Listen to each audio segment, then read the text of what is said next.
Hey guys, how's it going? Alex Scott here with Consordini.com. Thank you so much for checking out another one of our super cool studio gear reviews.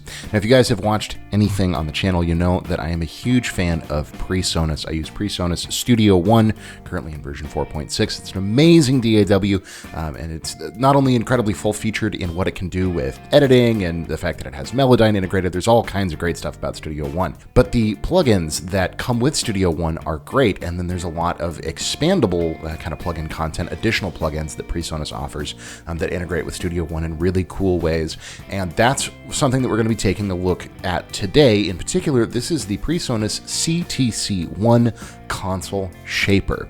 This is an incredibly cool plugin that takes advantage of something called the Mix Effects architecture within Studio-1. We're going to talk all about that. But basically what CTC1 is a plugin that emulates the sound of some really classic old school recording consoles. You know, if we think about classic rock records, classic country records, blues records, stuff that was made back in the 1950s, 1960s, 1970s, all of that is great music, and we love those records for a reason. Not only are they incredible songs and great performances, but they also just sound really, really good.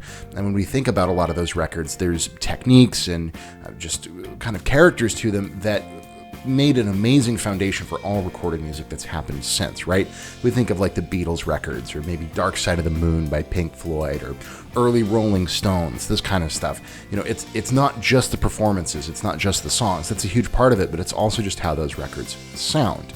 And a big part of how those records sound was the fact that they were made not in a DAW, not in a computer or anything like that. They were made on these big, classic analog recording consoles from companies like Neve or EMI or Helios or API. You know, there's a lot of big console manufacturers that have been around over the years. And these huge recording consoles, large format consoles as they're called, were just such a huge part of the sound of a lot of these great records. And that has to do with a lot of different factors. You know, when we think about how a large format console is built, it's not just the sound of the preamps, it's not just the sound of the EQs in that console. It also has to do with something called summing and summing architecture. And basically what that means is how the circuitry of that console kind of collects all of the sound that's coming into it and busses it down and combines all that sound. So, you know, if you have a 32 channel console or a 48 channel console, whatever, big console with all of these tracks, how it combines all of that and sums it down into our just stereo output, right? Which is really gets at the heart of what mixing is. We're combining all these different signals into a stereo file or a stereo, you know, finished song essentially. And that's really what the heart of a large format console is that summing and busing architecture. And that is what CTC1 does best. So CTC1 it's honestly more than just a plugin, because it actually affects a lot more than just our master bus. In Studio-1, if you guys use Studio-1, you'll probably have noticed that anytime you have, you know, obviously on your main track here, or your main output, we have up at the top this little thing that says Mix Effects, and it's separate from our inserts column. Our inserts, this is where we do all of our normal plugins, right? So whether we're doing compressors or EQs, reverbs, whatever. Up above here, we have this thing called Mix Effects. And this is also, you'll see I have these buses or kind of track folders over here. You know, I've got a session pulled up and we've got some guitars, we've got a piano, we've got organ, and you'll see that we also have this Mix Effects field for all of those buses. So what Mix Effects is that it allows one plugin, one Mix Effects plugin, to affect multiple channels within your whole session. So when I have it loaded into our main channel here, our kind of main output, it's not just affecting the stereo signal going out of the DAW. It is definitely doing that, but it's also going one step down, and it is affecting all of our, in this case, buses, because I have buses set up in this session. Because I have it all set up that way, the CTC1 is not just affecting the main output, it's also affecting the buses, and it's replicating the sound of this analog summing. It's really bringing to life the sound of a classic vintage console. And that's why it's very different. You know, there's a number of plugin manufacturers who have console emulations, and some of them sound great. There's the Waves NLS. I believe Slate Digital has some stuff. You know, there's other options out there. but none of them work in this kind of mix effects architecture way where it's not just affecting what's going on our stereo bus, it's actually going down and affecting channels beneath that as well. So let's just go over the kind of basic features of CTC1, and I'm going to talk about how it's laid out and kind of what each of these knobs does. It's a pretty simple plugin, but as you'll see as we go through it, it's incredibly powerful. And we'll definitely listen to it here in a second as well on this session. So we basically just have 5 knobs on our CTC1 plugin here. The first section basically controls saturation or drive of our console. So we have drive or boost switches here, and obviously if we don't have either of them engaged, this isn't going to be doing anything. If we engage drive, this now becomes kind of a dB measurement of how hard we're driving our console, because just like a preamp, just like a compressor, when you drive a console harder, when you give it more gain, it saturates more. The transformers and all the components in it are going to give you more color. So this can allow you to kind of globally drive the buses and the whole summing architecture within the console that we're emulating. And if you want to really go crazy, you can hit this boost, and that's going to push it even further and get you up into the territory of almost doing like distortion if you want to do that. We'll hear that in just a moment here. Next, we have noise. And this is actually basically just electrical noise in the console. And so if we turn this way up, you can hear that we now have some hiss. And if we turn that off, I have some other kind of tape effects in here that are generating a little bit of hiss as well. But if we turn that on, you can hear that it's introducing some artificial kind of hiss into the signal. And you might say, well, why would you want noise? Why would you want hiss in your finished, stereo bus? That sounds like a terrible idea. Well, that's actually a part of what makes consoles sound the way they do. It's why tape sounds the way that it does. It's an artifact, yes, but it's also something that's present. If you turn old records way up, you can hear a little bit of tape hiss. You can hear a little bit of console noise. So it's just making the emulation a little bit more accurate. And it does have a subtle kind of nonlinear effect on the audio that comes out the other end. Now you can engage, they've included a noise gate here, which is really cool. So if you still want really clean silence, but you want that noise, that little bit of nonlinearity when your audio is playing, you can engage noise gate. Very, very handy. The next section, and this is really where it gets into something that no other console emulation can do. This is controlling crosstalk. Now, crosstalk is an electrical phenomenon that happens on recording consoles. It also happens on tape machines, where when you have channels that are adjacent to one another, if you were to, like, let's say you have on channel 1 you have a vocal, on channel 2 you have a guitar, and on channel 3 you have a bass. On a real analog console, because it's not a perfect system, it's not a computer, right? If you were to solo your guitar, you would actually be able to hear a tiny little bit of the vocal in that guitar channel if you turned it way up. Same with the bass. It would bleed a little bit because those channels are right next to each other, so you get a little bit of electrical interference between the two. And this affects the width of your stereo image. This affects how the signals within your song are kind of playing with each other. And so this actually allows us to introduce crosstalk. Which again, is it considered a problem in the electronics world? Yes, it is, because it's interference between channels. But it's also, again, it's a part of the way these consoles sound, and it's a part of the kind of funky, nonlinear analog magic that happens when you have an imperfect circuit. So we're allowed to, we're able to turn that on and off and then introduce it in a variable manner. I usually keep it around 10%, and it's a very subtle kind of a thing, but it lends an interesting effect to your stereo field, and it just helps to glue things together in a very unique way. It's kind of indescribable. Next up, we have the character knob, which goes from 1 to 2.5 to 10. So when it's set to 1, it's basically a one-to-one recreation of the console in question. So in this case, we're looking at, this is their kind of Neve console. It's roughly modeled after, I believe, a Neve 80 series, like an 8038, 8048, classic early 70s Neve. And at 1-to-1, it is, or at 1.0 on the character knob, it's kind of a 1-to-1 ratio of creating that circuit. As you push this character more, it just gives you more of that sound. I usually run with it on the left side here, between 1 and 2. When you go up to 10, it starts to sound a little bit overbaked, but, totally dial it into your taste. Then finally, we have a master output. and that's going to allow us to fine tune our master gain. If we're driving it a lot, we can back that off. If we're not driving it super hard, we can push that up and kind of control our output gain. So that's a general overview of the controls, but we're not actually done, because you'll see we have 3 tabs here. We have classic, which again, this is the Neve setting. We have tube, and this is an emulation of one of the most coveted pieces of recording equipment in music history. This is an emulation of a Red 51 console, which was designed at Abbey Road Studios. If you think of the early Beatles records, like pre-1968, 1967 Beatles, that was all recorded at Abbey Road on these consoles. That is what this is emulating. So it gives you this amazing 1960s, really sweet, beautiful tube flavor. It sounds phenomenal. This is my favorite setting. And finally, we have a custom console. And this is kind of Presonus took different sounds from different consoles that they liked. To me, it's a good combination of like API and SSL.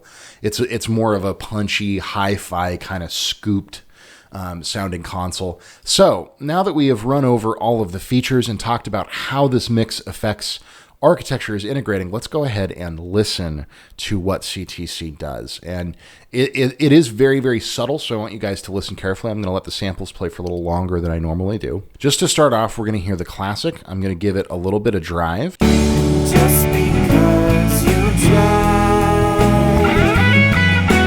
doesn't mean you'll never know why. So that's dry. Now let's bring in our classic Neve emulation. Even if you break out, doesn't mean you won't be left Out. just because you try doesn't mean you'll never know why. So you can hear with our classic, with this Neve console emulation, it really thickens the low end in a really nice way. It really feels focused on those low mids. The highs come through maybe a tiny bit darker, maybe a tiny bit crispier, but it really just thickens the low end quite a bit. Now, if we switch it over to our tube emulation, this one's a little bit more dramatic. So again, here's dry. Just because you try And here it comes. doesn't mean you'll never know why. Even if you break out, doesn't mean you won't be left out. So I love the tube one because it has this amazing way. It really tightens the low end, pulls it back just a tiny bit, and it brings out the top end of things, the highs and the high mids particularly. It just adds this really beautiful sweetness to everything that's going on in the kind of the upper frequency spectrum of your signal. And then finally, we have our kind of custom console. And again, this one to me definitely sits in like an API SSL. It's a very modern kind of a sound, very hi-fi, kind of scooped mids and really boosted top end and boosted low end. So here we are without. Just because you try doesn't mean you'll never know why. Even if you break out, doesn't mean you won't be left out. So it gives it a very, very forward sound. Now, let's go back to the tube one, and let's just play around with these controls, and you guys can kind of see, because you can get pretty extreme with this plugin. Just because you try doesn't mean you'll So if we push this drive all the way out, there you can hear we've got a lot of like distortion going on. never know why. Even if you break out, But if you back that off and you live somewhere between 6 and 12, that's where you get that really nice, sweet sound. Now, of course, we can bring the noise all the way up, and that's going to bring noise up. So then, crosstalk, obviously you can play around with that. Again, that's a big part of that kind of gluing feeling that you get from what the console is doing. And then character-wise, let's hear it on character 1. you'll never know why.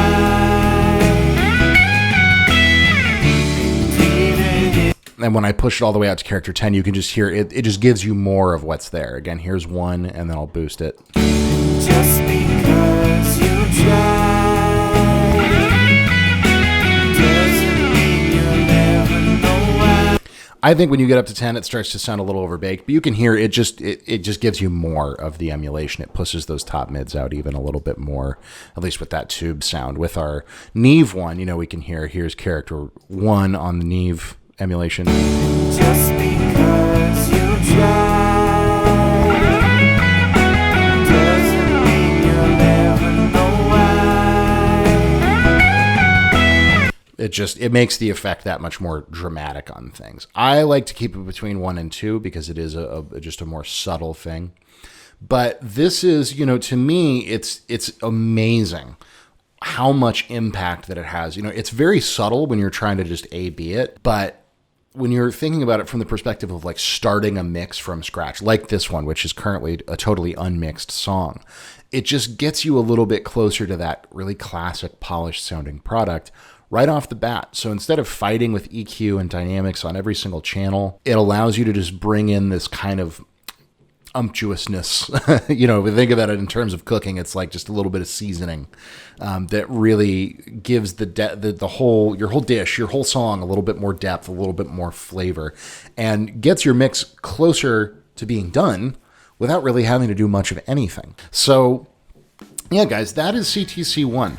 I think it is an amazing little piece of software from Presonus. It is, I think, $80, which is a very fair price for how high quality it sounds.